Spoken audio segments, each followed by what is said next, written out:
I am Lisa, and I want to welcome you back to The Search for another episode tonight. I hope everybody is doing well, and I want to thank you all again for all the support in helping me out with our new journey that we have started. I cannot believe that this is our fourth story that we are already starting on. It is moving fast in the growth, and I am so excited about it. So, guys, please make sure by the end of the video, if you like it, make sure to hit that notification and subscribe so that you know every time when we come on. And also, guys, sharing. Please share, share, share. Get it out. That is what doing stories like this is about. The more audience that we have, hopefully, we can get more tips, anything that can help us. Hopefully, that you enjoyed tonight's episode, and let's get into it. Now, I will tell you that tonight's episode is a little different than what I've done in the last couple. They have been strictly on missing. This story takes a little different dive. It does start out missing. Unfortunately, it does end differently. But I think you'll understand why I decided to do this story. I am a big advocate. I've done a lot of awareness work in the past as a broadcaster, and I wanted to intertwine it in with my show here and bring awareness to many things. I am definitely big on believing that everybody is to be treated equal. Everybody deserves the same equal chance to be heard, to have awareness brought to their case. And some just don't get it. And so I hope that with my hard work and determination, some of these cases that have not been heard too much can be. So that is why it is so important, guys, to share, comment, get it out there. That's what it's about, is our growth. So tonight, guys, we are talking about Karen Denise Aguilera. She was born in El Paso County, Colorado, in Colorado Springs. She was born on September 13th in 1964. And I'll tell you, at the time of when this crime takes place, she is only 23 years old. She grew up there. So she went to school around that area. She was very familiar with everybody. I want to kind of give you what little background I do have on her. I know for a fact that she did live in that area. In 1551, Chadwick Drive was actually the address. A lot of the information I had to get was from like the Gazette's newspapers. There was not a lot of information, guys, on her. In internet, usually you can, Google names, find things. It wasn't that easy. It was not. It was definitely looking at old newspapers, just trying to piece things together. Of course, they had her missing date, things like that, but I wanted to also learn a little bit about who she was. So that is where the digging began, and I had to go into like the Colorado Springs and the El Paso County, like the Gazettes around there, looking into their newspapers. With that being said, let's do this. She was the daughter of Pedro Jose, and he was in the Air Force. He was in the U.S. Air Force. He was a sergeant. That's about all I know about him. But I can definitely say that if he was serving our country, definitely thank you. I know that he lived to be 77 years old. I will discuss more about that. He definitely had a larger family and raised a lot of kids and helped with grandkids. Her mother, whose name was Rosemary. I was able to read a lot more about her when I found her obituary, that she seemed to be like the life of the party. There was some really funny things. They said that she was the resident of Colorado Springs, Martinez, Okay, that was her maiden name. They said she was loving, feisty lady. They called her Nosy Rosie. All right, I'm loving that. And that she spoke her mind. Good for her. Strong woman. She had five sisters, six brothers, and also a daughter that had also passed away, including Karen. She loved scratch offs. I have to relate, so do I. And she was a big Denver Broncos fan. So, she sounded so relatable. And both of them together raising this big family. And it sounds like, they had some grief, like we're going to talk about tonight, what they went through when Karen went missing and stuff that they went on before that. Right now, that's about all I know from what I was able to find through the obituaries, and it told a little bit enough to know that hey, these were people that were working hard and they were trying to just raise their family and do the best that they can. And I think that's what a lot of us try to do. So I try to really get us to be relatable. This is possible because we are all go through things. Some of our family members we may not agree with, but they are our family and we love them and we really do what we can to help them and their children, our grandchildren, whatever it is, our nieces, whatever it is. All right. So I want to kind of get into now Karen's story. Basically, I want to let you know that Karen's story starts with her going missing, actually being last seen September 17th, 1987.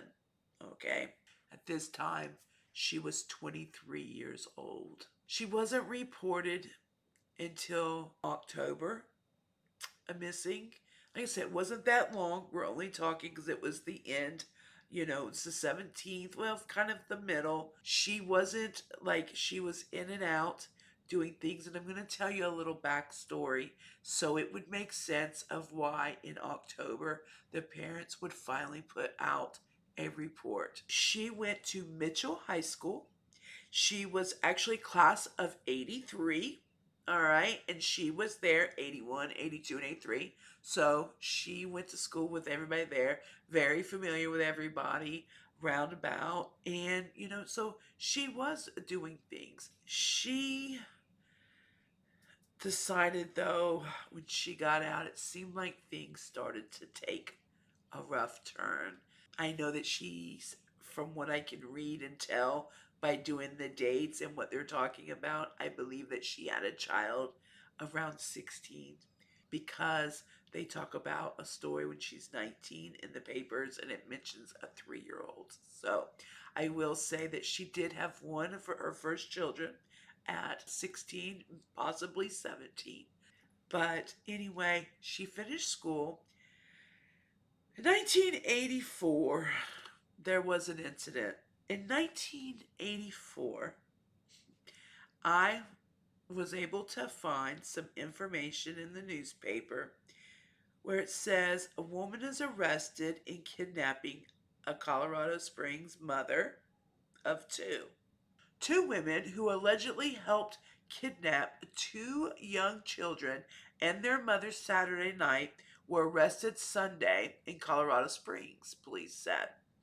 The mother, who is Karen Aguilera, 19, and at this time it said she lived at 2921 North Strauss Lane, and her two daughters, Teresa, who is 3, and Adriana, who is 1, were found early Sunday unharmed, according to police report. Now, arrested on suspicion of first-degree kidnapping was Sandra Evans and Gayla Sharp. Sandra was 21 and Gayla Sharp was 26. The two women, along with two men, allegedly kidnapped Karen and her children to try to force Miss Aguilera's husband to pay $300 he allegedly owed them. Let me tell you, there's a little more to the story than just that. So now we know that allegedly she was kidnapped, and that over basically holding her hostage for $300. From another article that I was able to find, it says here, according to the report of Michael Romero, Miss Aguilera's brother, Karen's brother, told police that his brother in law called Saturday to ask him to check on the Aguilera children. Ramirez said that he arrived at the For You motel. Now, I'm going to show you the For You motel, and it's it's not a good area. You definitely don't want your children there. It's one of these check in, check out in an hour type of hotels. Okay, I think you understand what I'm getting at. It's just not a good area. Miss Sharp was supposed to be watching the children. So it sounds like Miss Karen Aguilera dropped the kids off with Miss Sharp. Allegedly could have happened this way. That's what they're saying now. But supposed to be watching the children at 10:45 p.m. on Saturday. He said he saw the girls being driven away in a strange car. Miss Aguilera arrived at the hotel a short time later and was met by Miss Sharp, who demanded the money allegedly owed, the report said, and Miss Aguilera then was led from the hotel by two women and two men. Now, they're saying there was two men that got involved that had like a, like a big bat or whatever. They called it a club in the paper. So basically, before leaving, the club brandishing suspected allegedly told Romero, if you don't give me my money, none of your people will ever see those kids again. However, Miss Aguilera parents telephoned the police at 12:05. So we're talking a couple hours later, because it's a.m. now. Remember, this started at 10:45. 12:05 a.m. that Sunday, to say that they found that Miss Aguilera is unharmed and at her sister's house. The report said the girls were found 10 minutes later at the house of the family of acquaintance Bob Taylor, Darlene Burns, who said the children had been dropped off by Mrs. Sharp. Okay, so remember, it was supposed to be with Miss Sharp the whole time to begin with. So these are all allegedly, but this is in the newspaper. Okay, this is the report that was in the newspaper. Detective Sergeant Norm Short said the case would be brought before the district attorney on Friday. More arrests have been expected, he said. The children are being kept of Department of Social Services foster home pending hearing. So see guys, this is only a year after she has graduated. So it sounds like right out of school, things really started to take a turn. Her kids have now been put into foster care. I don't know a lot of information of why it couldn't go to the parents. I don't have that. What I have is just in the newspaper and things that were, quoted from the police. I really try to take it to that, even, allegedly. I try to take the information from what the police officers say and what we get from that. So that was 84. So now it's like her kids are gone. Things are starting to take a turn. She's obviously beating up on herself. I know that she is not feeling good about herself. As you can tell, it sounds like she comes from a good family that held her to a standards. Sound like the brothers, sisters, they really cared about her, looked after her, but she just kind of was doing her own thing. I feel like this was probably around the time, if not even before, she started really getting into some shady areas. Having her kids at the For You motel, That says a lot, unfortunately. Very sad. That's kind of where I think she started getting connected with people that she shouldn't have. In 1986, she was caught and was charged with one count selling LSD. She then received 4 years of probation. So now we know for a fact that she is dealing with drugs. She was caught with them. This doesn't look good when we're trying to get our life back on track, get our kids back. We're in the systems. So it's really, sad. We're looking at the times. We're looking, this is, like I said, this is 1986. We don't know about mental health. We're not talking about mental health illness. We're not talking about things like this in 1986, unfortunately. So we move along. On October 13th, 1987, a bench warrant for her not appearing on a routine to show up for her probation officer. She got in trouble for that. Also in 1986, she was looked at for suspicious in being involved in prostitution. I will also say that there was something also mentioned in 1986, a year before the bench warrant issue. And also the same year when she got in trouble with the one count of the LSD, that she had been kind of hanging out in a park. I believe it's called Arcacia. It is spelled Acacia, Arcacia Park. And from what I can gather, it was not a good area. There had been talks about that area of shootings, prostitution, and just not positive things, not healthy environments, nothing. The cops were very popular to be around there to do arrests. There was many things that went on around that area, and she was allegedly seen in and out of there. So there was suspicion that there was a little bit of, most likely, that she was having to do some prostitution, and I would allegedly say that maybe it was involved because of drugs. I do not know. I just know that she was known to be down there, and just what we can find.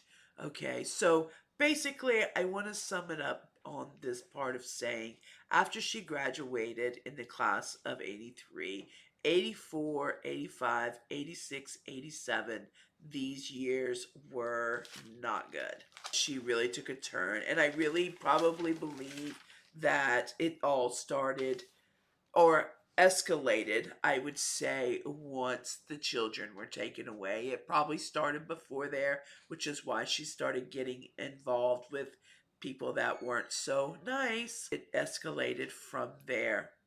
I'm going to take it to, like I said, she was last seen September 17th, 1987. So that's where all that stuff had taken place in between. And now she has gone missing. They had put out flyers. She was in the actual newspaper, and they put out, everything they could, where she lived, what she looked like. She was only 5 foot at the time, 100 pounds. She was a little thing. She was a little thing.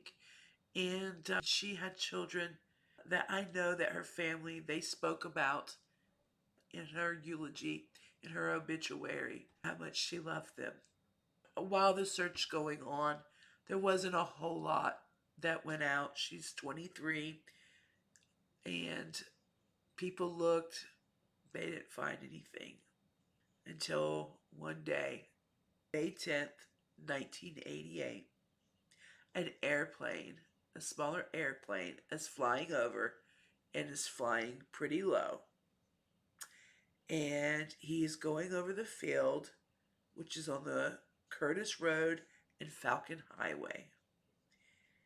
And he looks down, and when he's looking down, he can see what looks like to be a body. When he lands, because it's one of these like private airplanes, when he lands, he walks over to the area and he knows that's what it is. It is a body. It was very decayed. It looked like it'd been there, they said, about 6 months. It was very hard to identify. They were able to get fingerprints, and that's how they were able to find out that it was Karen. And because she had been in the system before, that's why I wanted to share some of these things with you. She'd been in the system, so they had her fingerprints. So right away, they knew that it was Karen. The police officers at the time said the cause of death was undetermined, but they did suspect foul play, of course. They asked if anyone had any information on this case to please contact El Paso County Sheriff's Office. If there was any tips or anything, you could contact the Sheriff's Department in El Paso County at 719 520 7100. And like with anything, you call and let them know that you have tips if you've heard something. Now, I want to take this in another little direction. First, before that, I would like to just kind of say something from the family when they found her. Something positive. Because unfortunately, I had to say a lot of things that weren't so positive, but she's still human and she had things going on like so many of us, and she just needed help. And unfortunately, before she got it, something got her. And that's what we need to find out. Who was it? That's what we're trying to find tonight. So her family at the time wrote, "In love and memory of Karen Aguilera, to my beloved daughter, sister, mother, and friend, Karen Aguilera. This is a tribute to the memory of your life and not your untimely passing.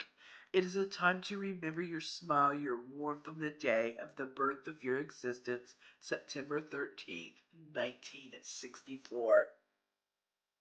It is time to take comfort in knowing that there is just a loving God whose bosom you to lay. It is a time to mark your achievements, your greatest being the legacy you left behind, your children. It is though them, your family, that you live in spirit and in their hearts of everyone who loved you. It is for this reason I do not stand here at your grave and weep, for I know you are not there. You do not sleep. You are thousands winds that blow. You are the diamonds that glisten on the snow. You are the gentle rain. You are awakening in the morning hush. You are the swift uplifting rush of the quiet bird's circular flights. You are so soft, stars that shine at night. Rest well, my daughter, mom and dad. Watch over me with love and kindness. Your brothers, Joey and Richard. Live, love through your sisters, Linda and Terry. Sing softly at my bedside, your children. Happy birthday, dearest Karen." So I thought that that was something sweet that was in their obituary and something they had actually put out in the Gazette so that people could see. So I thought that that would be something nice to really share with y'all, to let you know that the family knew things weren't perfect, but we are human, and she deserved to have these kind words said about her. Yes, she had a rough couple years, but her whole life wasn't like that. Nobody grows up and wants to be involved with drugs and prostitution. Nobody. But things happen. Things happen in life. And as we bring awareness to situations like that, and things that can happen. We hope to lower those numbers. As I looked further into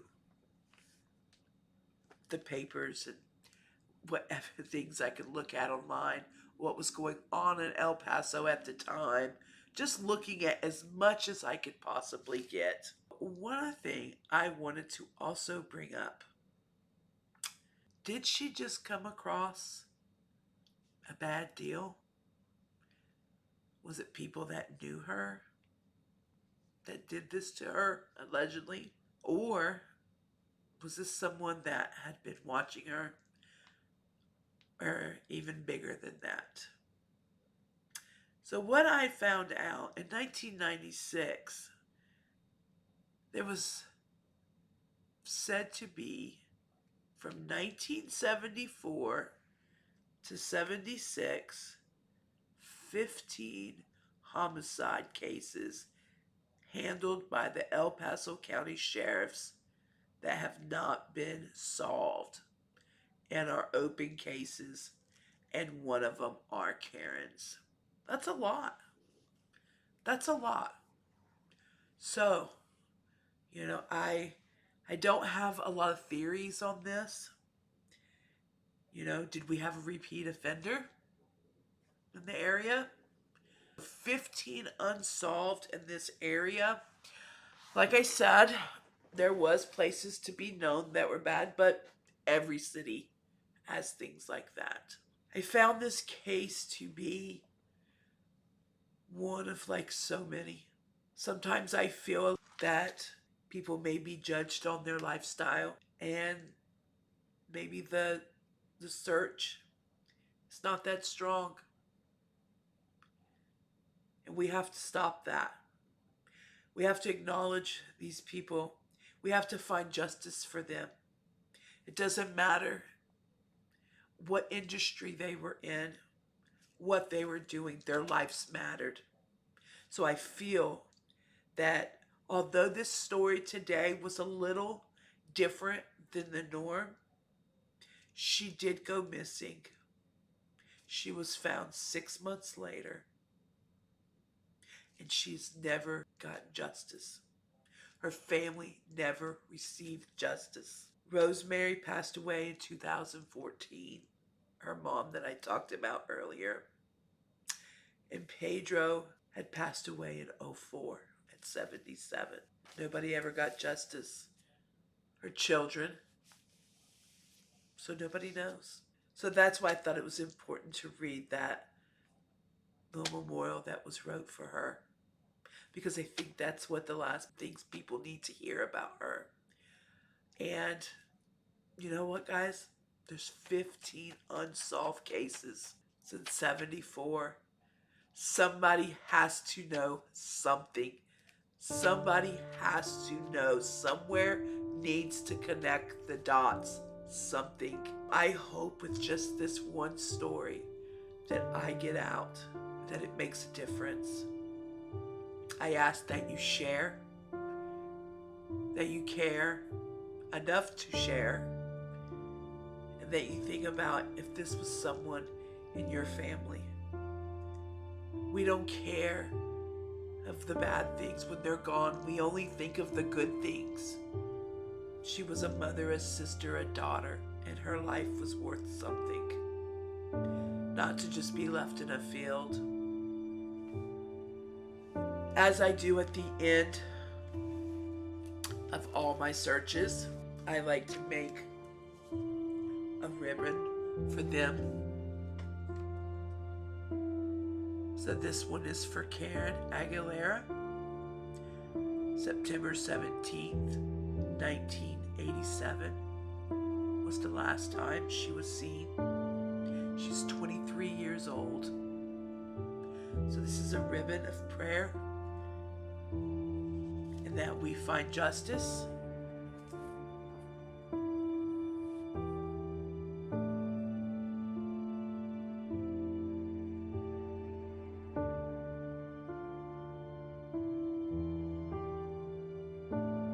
Thank you for joining me today. I upload every Thursday at 8 p.m. with a new episode. Make sure to hit the subscribe button, the notification, so that you know when I go on. And I look forward to seeing you on the next search. Good night, everyone.